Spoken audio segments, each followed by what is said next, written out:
우리나라에 이 탁월한 문학자 중에 이은상 씨라는 분이 있습니다. 이분이 자존심에 대하여라는 글을 적었는데 한번 여러분 들어보십시오. 자존심이란 결코 배타가 아니다. 또한 교만도 아니다. 다만 자기 확립이다. 자기 강조다. 자존심이 없는 곳에 비로소 얄미운 아첨이 있다. 더러운 굴복이 있다. 넋 빠진 우상 숭배가 있다.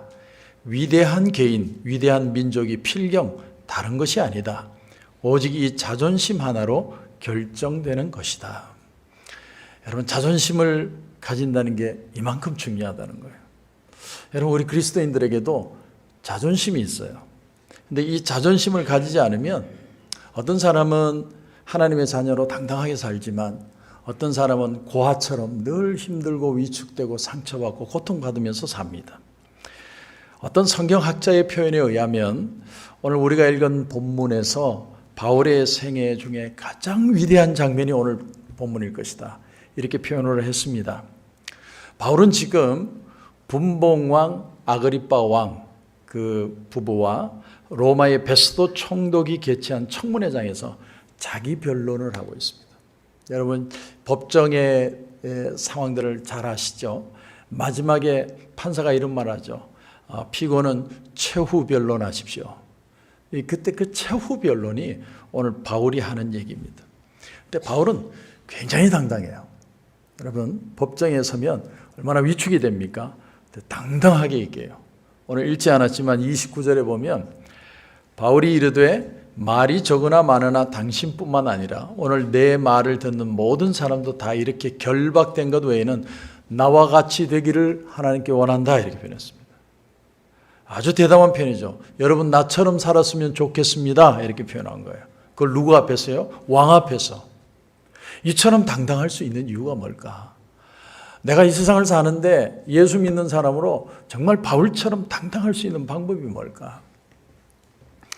바울은 로마 황제에게 상소를 했습니다. 로마 시민권을 가진 사람은 황제에게 직접 자기의 그 문제를 아련할 수 있는 그런 찬스가 있어요. 근데 내가 황제께 호소한다. 그래서 이 문제를 이제 가지고 황제에게 가야 돼요. 근데 그 당시에 로마의 총독이었던 베스도 총독은 그냥 죄인만 보내면 되는 게 아니고 죄인이 어떤 죄로 가는지까지 다 확인해서 보내야 됩니다. 근데 이게 문제가 골치 아픈 거예요. 왜냐하면 사도 바울은 지금 자기들의 신앙 문제로 호소한 거거든요.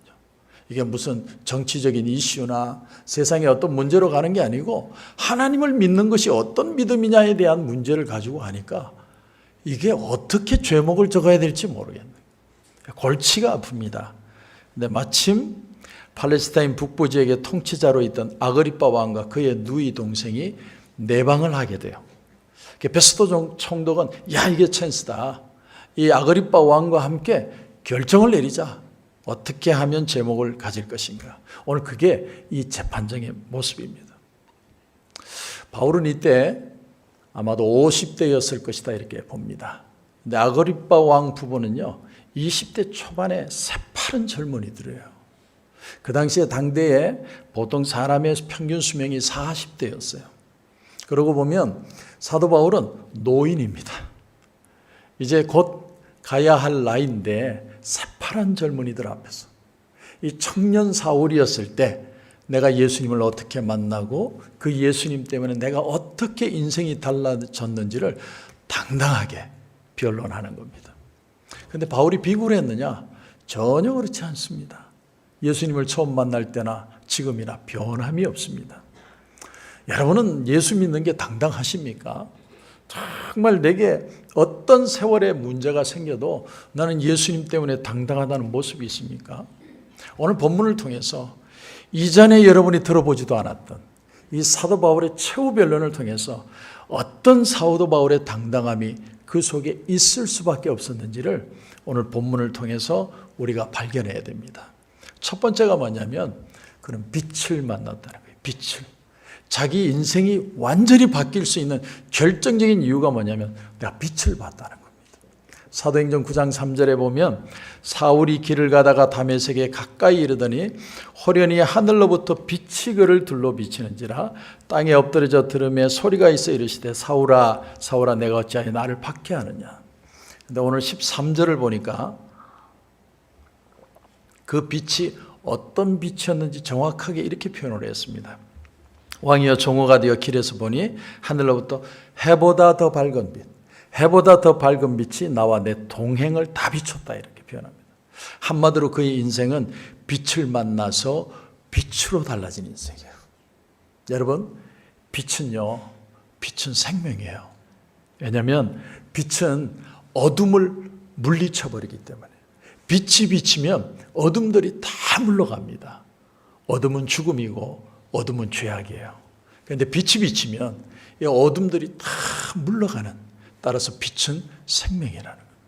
그래서 정오의 빛보다 더 밝은 빛이 비추었다는 건 바울에게 생명이 찾아왔다는 거예요. 사람은요, 생명이 부딪혀야 변화돼요. 그냥 말씀 많이 듣는다고 변화되는 게 아니고 생명이신 예수님이 빛으로 딱 부딪혀야 인생이 달라져요. 특별히 오늘 14절을 보면 그가 어떤 삶을 살았는지를 설명하고 있습니다. 우리가 다 땅에 엎드러지면 내가 소리를 들으니 히브리 말로 이르되 사울아 사울아 내가 어찌하여 나를 박해하느냐. 가시채를 뒷발질하기가 네게 고생이다 이렇게 표현합니다. 여러분, 가시채 앞에 보면 갈로로 1번이 되어 있어요. 여러분, 셀폰 성경이나 값산 성경에는 없어요. 가시채 앞에 갈로 1번에서 쭉 내려와서 밑에 풋노트를 보면 이렇게 적어놨습니다. 가축을 앞으로 몰기 위한 끝이 뾰족한 막대기 이렇게 되어 있습니다. 저는 처음에 이 본문을 볼 때마다 어떻게 생각했냐면 송곳을 뒷발꿈치로 차는 것 같다. 아이고 그렇게 어리석은 사람이 어디 있어 이렇게 생각했는데 그런 뜻이 아니에요. 이건 이 나라의 문화를 알아야만 이해할 수 있는 본문이에요. 아그리빠 왕은 이 말을 정확하게 알았습니다. 그게 뭐냐면 이제 농부가 밭에서 쟁기를 가는데 이제 소를 워워 하면서 이제 갈잖아요. 근데 소가 잘 가면 다행인데 졸기도 하고 하기도 싫고 그러면 어떻게 하냐면 뒤에서 이 농부가요 이 막대기 하나를 가지고 엉덩이를 딱 때리는 거예요. 근데 그 막대기 앞에 가시가 있어요. 그러니까 딱 때리면 아프잖아요. 얼마나 아파요. 그냥 졸고 있는데 갑자기 한 대 맞으면 정신이 하나도 없죠. 그러니까 하지마 이렇게 막 찬다는 거예요. 그런데 그렇게 뒷발질 하는 게 무슨 의미가 있어요? 뒷발질 한다고 가시채가 없어지나요? 아니요. 더 두들겨 맞습니다. 더 두들겨. 그러니까 가시채로 뒷발질 한다는 말의 의미는 뭐냐면 헛고생하고 있다는 거예요. 헛고생. 네 인생이 평생 열심히 사는데 다 헛고생이야 이런 말이에요. 여러분 막 살려고 발버둥 치고 여기 가서 돈 벌려고 애쓰고 저기 가서 사람들 붙들고 아무리 해도 너 하는 거 헛고생이야 이렇게 얘기하는 거예요. 그래서 하나님이 가시가 있는 막대기로 딱 때리신다는 거예요. 내가 헛고생하고 막 발버둥 치고 있을 때 딱 때리면 아야 그러고 하나님을 통해 내가 헛고생한 것을 깨닫게 된다는 거예요. 그게 바로 빛이라는 겁니다. 여러분 빛이 오면 인간이 그 순간에 번쩍하는 거예요. 제가 이 담임 목사가 되면 제일 힘든 게 뭔 줄 아세요? 교회 모든 걸 다 알아야 돼요. 성가대석에 불이 나갔어요. 재정부도 불이 나갔어요. 다 내일 우리 전기하는 분 어디서 불러가 또 해결해야 돼요. 너무 머리가 아파요. 그런데 밝은 빛이 딱 비추면 오늘은 어둠의 자식들이지만 밝은 빛이 비추면 팍 깨어나는 거죠. 그게 바로 하나님의 역사다. 빛이다는 거예요. 여러분 마태복음 14장에 보면 예수님이 제자를 만나러 무리를 걸어오는 장면이 나옵니다. 근데 그때 제자들이 뭐를 했냐면 마태복음 14장 24절에 보니까 배가 이미 육지에서 술이나 떠나서 바람이 거스름으로 물결로 말미암아 고난을 당하더라. 풍랑이는 갈릴리 바다에서 제자들이 막 살려고 막 노를 젓고 있는 거예요. 죽지 않게 해서 막 노를 젓는데 점을 줄수록 더 죽어가요. 우리 인생이 그래요. 막 안 죽으려고 막 발버둥 치는데 그게 죽는 거예요. 그게. 그 발버둥 치는데 예수님이 어떻게 했냐면 무리를 걸어오셨어요. 한 줄기 빛이 그들 속에 온 거예요. 근데 나머지 제자들은 전부 유령이다 이렇게 소리를 질렀는데 한 사람만 그 예수님을 빛으로 봐요. 그게 누굽니까? 베드로죠. 베드로가 놀라운 사실은요, 그 풍랑이는 바다에서 전부 죽어가는데 혼자서 물론 빠졌지만 그 바다 위를 걸어갑니다. 여러분, 빛이신 예수님을 만나면 우리는 인생의 모든 바다의 문제를 걸어갈 수 있는 줄 믿습니다. 이게 예수님의 능력이에요. 빛이신 예수님을 만나면 문제가 두렵지 않아요. 왜? 문제 위를 걸어갈 수 있으니까.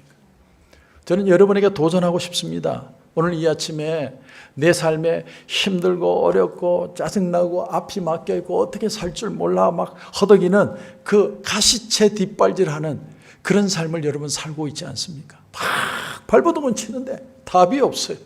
아무리 애를 써도 안 돼. 발버둥 칠수록 더 힘들어요. 그런데 여러분, 그런 삶에는 빛으로 오신 예수님을 만나야 돼요. 예수님 만나면 이 모든 문제에서 자유하는 역사가 일어나게 됩니다. 그래서 다시 오늘 14절 말씀 우리 같이 한번 읽겠습니다. 시작. 우리가 다 땅에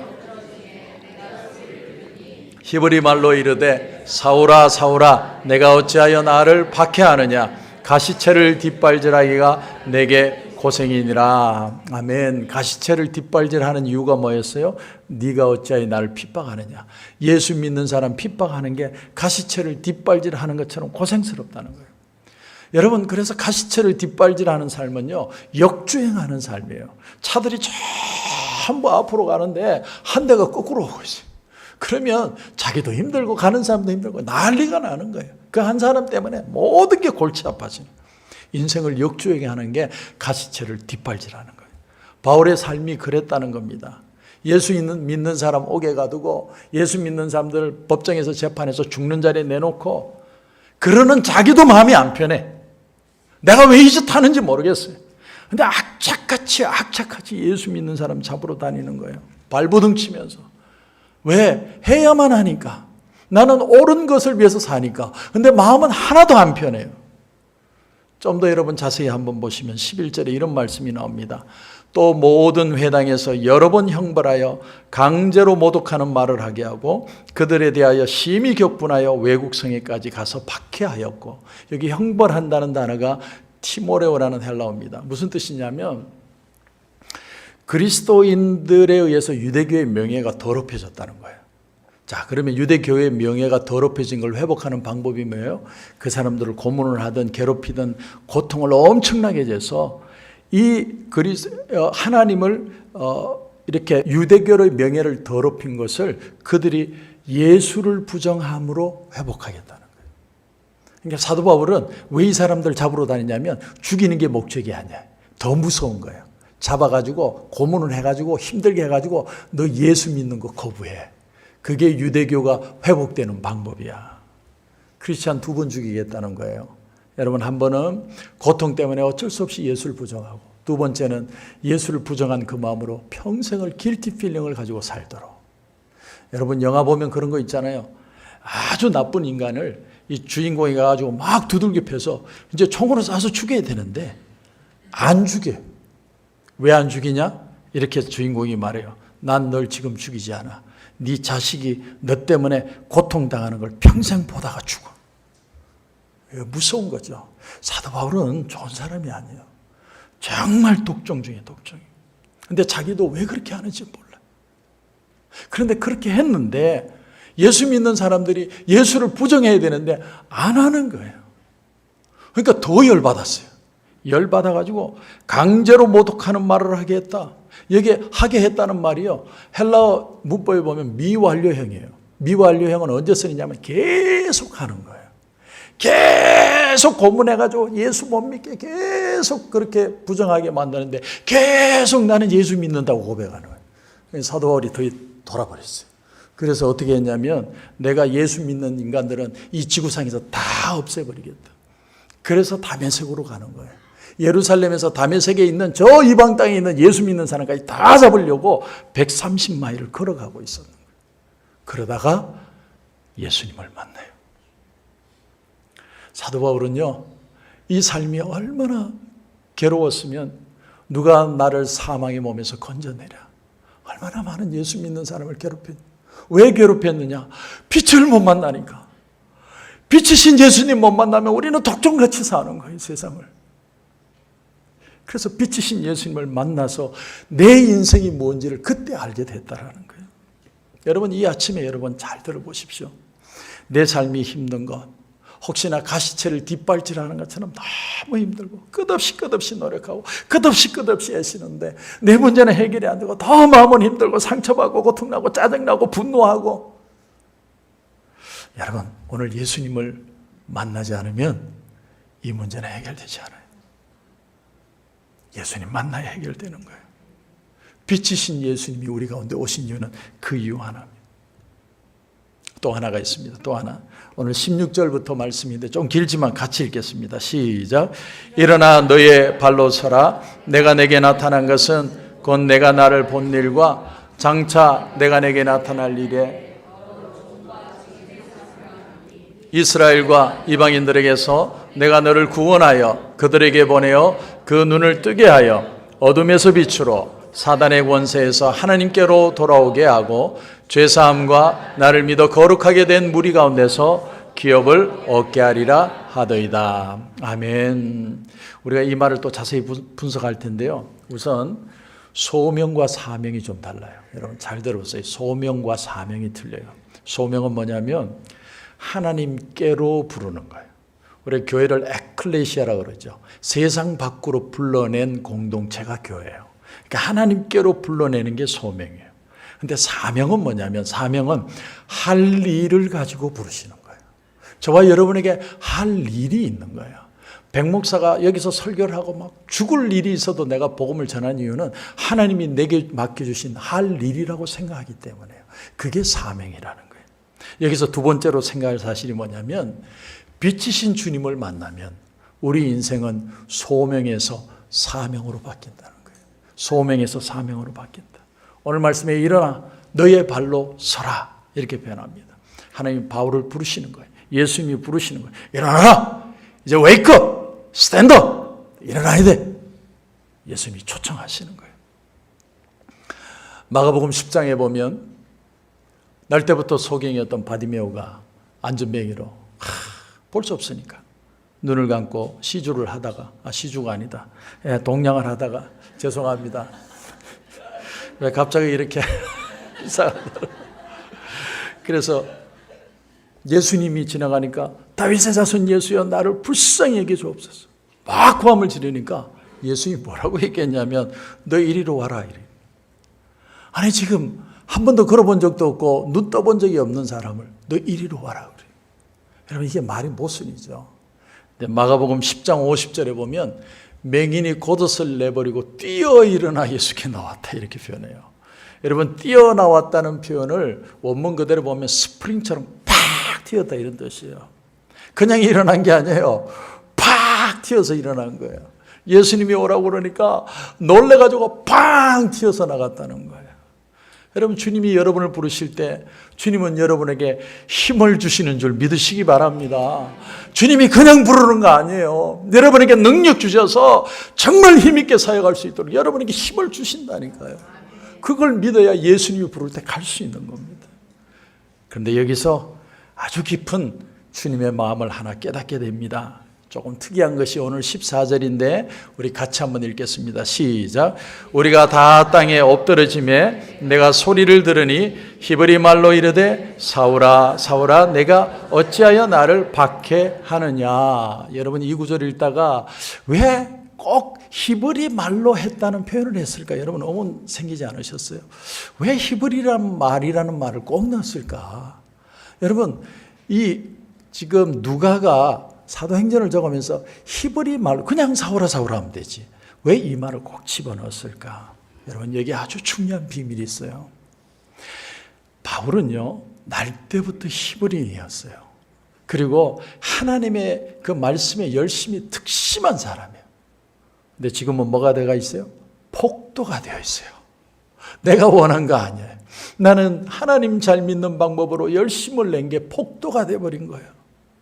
근데 예수님이 그 바울에게 나타나서 하시는 말이 뭐냐면 내가 알아. 내가 네 마음 알아. 너 하나님 사는 거 너무 잘 알아. 그래서 네가 폭도가 된 거 내가 알아. 그래서 사울아 사울아 네가 어찌하여 나를 박해하느냐. 내가 바로 너의 하나님이야.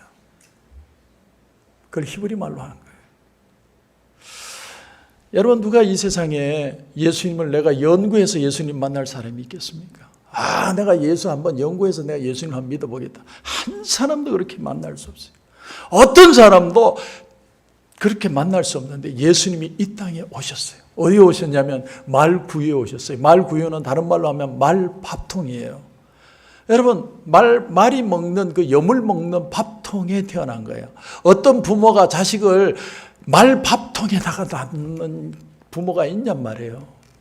근데 예수님이 그 말밥통에 나신 이유가 뭐냐면 가난한 사람도 부유한 사람도 비천한 사람도 지체가 높은 사람도 배우지 못한 사람도 학식이 뛰어난 사람도 죄와 악의 사슬에 묶여있는 사람도 자기 근시함과 자기 욕심에 어쩔 줄 몰라 살아가는 사람도 다 예수님이 그 눈에 눈을 맞추기 위해서 말밥통에 태어날 수밖에 없었다는 거예요. 그렇지 않으면 예수님 앞에 못 나올 사람이 있으니까. 그래서 예수님은요, 당신을 부정하던 그 청년 폭도 사울에게도 당신을 맞춰서 히브리어로 사울아, 사울아. 제가 총신신대원 마지막 마치는 채플실에서 들은 게 이 목소리였어요. 승찬아, 승찬아, 나는 네가 뛰어나게 될 것을 기대하면서 널 사랑하지 않아. 나는 너의 있는 모습 그대로를 사랑할 거야. 나는 그게 힘이 돼서 지금까지 복음을 전하는 거예요. 내가 능력이 있나요? 내가 100% 인격이 좋은 사람인가요? 아니에요. 저도 넘어지고 자빠지고. 근데 주님이 불러주신 거예요. 너같이 못난 사람도 복을 위해서 쓰일 수 있다. 그거 가르쳐 주신 거예요. 주님이 사울의 손을 잡으시고 이제 일어나 그릇된 옛삶에서 벗어나서 죄와 욕망과 어둠과 죽음의 억압에 갇혀있는 사람들에게 예수님의 증인으로 새로운 삶을 너는 살아야 돼. 빛이신 주님이 오니까 소명이 사명으로 바뀐 겁니다.